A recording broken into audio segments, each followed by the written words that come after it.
Hey, welcome back. I've shown you a couple of videos on etching.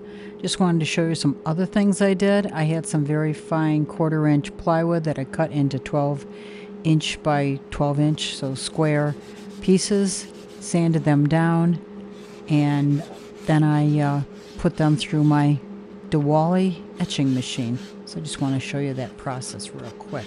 This is a short video, so I hope you enjoy it, and maybe it'll make you look at other things that I've etched, like leather.